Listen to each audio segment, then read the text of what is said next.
குழந்தை பிறந்து இறந்து போதா இதெல்லாம் கணக்கெடுக்கிறோம் தமிழ்நாட்டில். அப்படி எடுத்து அந்த குழந்தை பிறந்து 6 மாசத்துக்குள்ள இறக்கக்கூடிய மாவட்டம் எதனா இருந்துச்சுன்னா சிறப்பு திட்டங்கள். இப்படி எல்லாம் பார்த்து பார்த்து செய்யக்கூடிய ஒரு நிலைமை இது இந்துக்களா முஸ்லீம்களா கிறிஸ்துவர்களா யாரும் இல்லை. அவ சாதாரண இவங்க எல்லாம் ஓட்டு போட்டுனா திமுக வெற்றி பெறணும், தோழமை கட்சிகள் வெற்றி பெறணும் அவசியம் இல்லை. அது மாதிரி ரொம்ப சொற்பமாக இருக்கக்கூடிய நரிக்குறவர் சமுதாயத்தினுடைய குரல்களை கூட ஏற்றுக்கொண்டு அவர்களுக்கான நன்மைகளை செய்யக்கூடிய ஒரு அரசாக தமிழ்நாட்டுடைய அரசு திகழ்கிறது என்பதில் யாருக்கு மாற்று கருத்து? இதெல்லாம் ஏன் சொல்கிறேன் என்று சொன்னால், இன்றைக்கு நாட்டில் 2 சித்தாந்தங்களுக்கு இடையில மிகப்பெரிய போர் நடந்து கொண்டிருக்கிறது. இதை புரிஞ்சுக்கணும். முதல்ல இன்னைக்கு ராகுல் காந்தி என்ன சொல்றாரு? சாதிவாரி கணக்கெடுப்பை நடத்த வேண்டும் என்று சொல்கிறார். இன்னைக்கு தமிழ்நாட்டில் கூட ஒரு சில பேர் தமிழ்நாட்டில் நடத்துங்க சொல்றாங்க. தமிழ்நாட்டில் சாதிவாரி கணக்கெடுப்பை நடத்திட்டோம்னு வச்சுங்க, நடத்துறோம். நடத்திட்டு அதன் அடிப்படையில் அது பிற்படுத்தப்பட்டவர்கள் இவ்வளவு பேர் இருக்காங்க, வன்னியர்களாகட்டும் முக்குளத்தோராகட்டும் நாடாராகட்டும் இது போன்ற பிற்படுத்தப்பட்ட சமுதாயத்தை சேர்ந்தவர்கள் ஒரு 65% இருக்காங்கன்னு வச்சுங்க. இந்த 65% பேருக்கு சார்ந்த மாதிரி இடஒதுக்கீட்டை விரிவுபடுத்தினா சுப்ரீம் கோர்ட் தடை வச்சிருவாங்க. இந்த தடை பீகார் நடந்துச்சா இல்லையா? பீகார் மாநில அளவுல சாதிவாரி கணக்கெடுப்பு நடத்தினாங்க. ஆனா இறுதியில் அதுக்காக இடஒதுக்கீடு கொடுக்கும்போது தடை விதிச்சது. அதனால நம்ம சொல்றோம் தேசிய அளவு சாதிவாரி கணக்கெடுப்பு நடத்து என்ற குரலை இன்றைக்கு இந்தியா கூட்டணி ஓங்கி ஒழித்துக் கொண்டிருக்கிறது. ராகுல் காந்தி கேட்கிறார். என்ன சொல்றாரு? ஒரு நாட்டிலயா இந்தியா விடுதலை அடைஞ்சு 77 வருஷத்தை கடந்து போயிட்டு இருக்கோம். இதுவரைக்கும் இந்த நாட்டில் வாழக்கூடிய தாழ்த்தப்பட்ட மக்களுடைய நிலைமை என்ன, பழங்குடி மக்களுடைய நிலைமை என்ன, பிற்படுத்தப்பட்ட மக்களுடைய நிலைமை என்ன, அவருடைய கல்வி என்ன, பொருளாதார வளர்ச்சி என்ன, அவங்க வேலை வாய்ப்பு என்ன, சமூக நிலை எப்படி இருக்கிறது, இதை பற்றி ஒரு புள்ளி விவரத்தை வெளியிடுன்னு சொல்லிட்டு கேட்கறதுல என்ன தப்பு இருக்கு? ஏன் மறைக்கிறத 77 வருஷமா?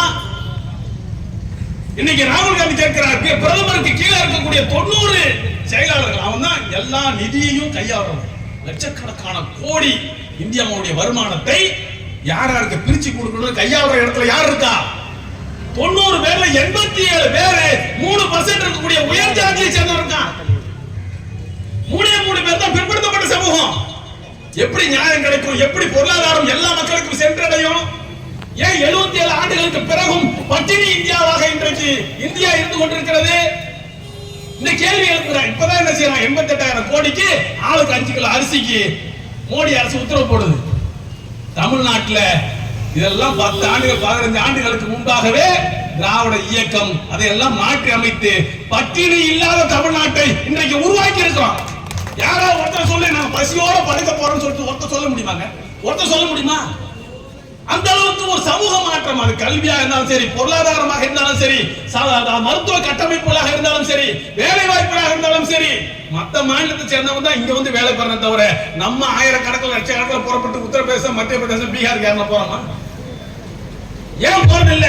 அந்த அளவுக்கு இங்க ஒப்பீட்டு அளவுல எல்லாம் வந்துச்சு சொல்ல முடியாது. ஒப்பீட்டு அளவுல நாம் உயர்ந்திருக்கிறோம் என்று சொன்னால் அது தூர நோக்கு பார்வையோடு சமூக நீதி மண்ணாக இந்த மண் திகழ்ந்து அந்த பெரியார் போன்றவர்கள், பேரறிஞர் அண்ணா போன்றவர்கள், முத்தமிழர் கலைஞர் அவர்கள் போன்றவர்கள், இன்றைக்கு இருக்கக்கூடிய நம்முடைய முதலமைச்சர் முத்துவேல் கருணாநிதி ஸ்டாலின் உள்ளிட்டவர்கள் அவர்களோடு இணைந்து இன்றைக்கு மனிதநேய மக்கள் கட்சி உள்ளிட்ட தோழமை கட்சிகள் அவர்களோடு பணியாற்றி நாங்கள் இருக்கக்கூடிய இந்த களம் தான் இன்றைக்கு சமூக நீதியை பாதுகாத்திருக்கக்கூடிய ஒரு மண்ணாக இந்த மண் திகழ்ந்து கொண்டிருக்கிறது என்பதை நாம் அனைவரும் புரிந்து கொள்ள வேண்டும். ஆக பிஜேபி பாஜக என்பது ஒரு உயர் ஜாதி சமூகத்தை பாதுகாப்பதற்காக, மனு தர்ம சட்டத்தை பாதுகாப்பதற்காக கொண்டு வந்திருக்கிறார்.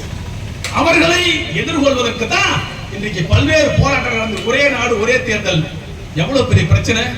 எத்தனை தேர்தல் இருக்கு நம்ம நாட்டில்? உள்ளாட்சி மன்ற தேர்தல் இருக்கு, சட்டமன்ற தேர்தல் இருக்கு, நாடாளுமன்ற தேர்தல் இருக்கு, அது இல்லாத என்னது நம்ம கூட்டுறவு சங்க தேர்தல் இருக்கு. எல்லாமே ஒரே நாடு ஒரே தேர்தல். இப்ப ஈரோட்ல மீண்டும் இடைத்தேர்தல் வந்துருச்சு. ஒரே நாடு ஒரே தேர்தல். அதெல்லாம் வந்து என்ன செய்வீங்க? தேர்தல் நடத்த மாட்டீங்களா? ஆனா அதாவது வந்து ஒரு மைனாரிட்டி அரசா அமைந்து அந்த ஆட்சி கவிழ்ந்துடுச்சு, அதோட அந்த மாநிலத்தில் தேர்தல் நடத்த மாட்டீங்களா?